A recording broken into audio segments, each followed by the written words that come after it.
ভালো না খারাপ কোনটা ভগবান আমার জন্য লিখে রেখেছে তা আমি জানি না, তবে ভগবানকে প্রচণ্ড পরিমাণে বিশ্বাস করি। এই সময় মা আমাকে বলে দিয়েছে 5 মাস হওয়ার পর কিন্তু পুজো করতে নেই, কিন্তু কিছু করার নেই। তোমাদের দাদাভাইয়ের এখন অফিসে অডিট চলছে, তাই আমাকে পুজোটা দিতে হচ্ছে, সন্ধ্যেটা দিয়ে দিতে হচ্ছে। দেখো এই সময় ওর আসতে 8টা 9টা বেজে যাচ্ছে প্রায়, তাই ওই সময় তো এসে ধূপ ধরানো যায় না বা সন্ধ্যে দেখানো যায় না, তাই আমি কি করি, আমি একটু ধূপটা ধরিয়ে দিই, ঠাকুরকে দেখিয়ে দিচ্ছিলাম। আজ আমার ফার্স্ট প্রেগনেন্সির 32 সপ্তাহ 4 দিন চলছে। দেখো এবার একটু সারা ঘরে ধূপ দেখিয়ে নিলাম, ধূপ দেখানো হয়ে গেলে একটু চা করতে এসেছিলাম। যেহেতু এই সময় প্রচণ্ড পরিমাণে আমার খিদে পেয়ে যায়, কি করব, দুপুরে খাওয়ার পর খিদেটা পেয়ে যায়, ওই জন্য কী করি একটু চা খেয়ে নিচ্ছিলাম। তোমাদের দাদাভাইয়ের কাছে থাকলে তোমাদের দাদাভাইকে ছাড়া কখনো খায় না, কিন্তু এই সময় কি করব, খেয়ে নিতে হয়।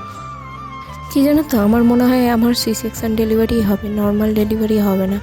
কারণ এই কদিন হয়ে গেল আমি এক মুহূর্ত কাজ করতে পারছি না, কাজ করতে গেলে প্রচণ্ড পরিমাণে কোমরে ব্যথা করছে।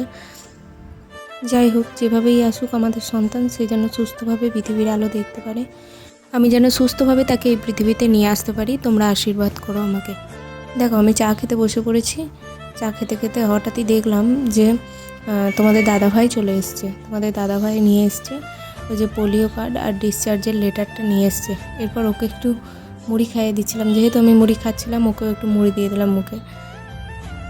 দেখো ওর আমার হাতের মুড়ি মাখা খেতে বেশ ভালোই লাগে, এটা আমি নিজে বলছি না, ও নিজেই বলে, দেখেছো রিভিউ দিল। যাই হোক, এরপর বসে বসে আমি একটু বেবি মুভমেন্ট ফিল করছিলাম। আজকের মিনি ব্লগটা অনেকটাই বড় হয়ে গেল, দেখা হচ্ছে তোমাদের সাথে পরের মিনি ব্লগে।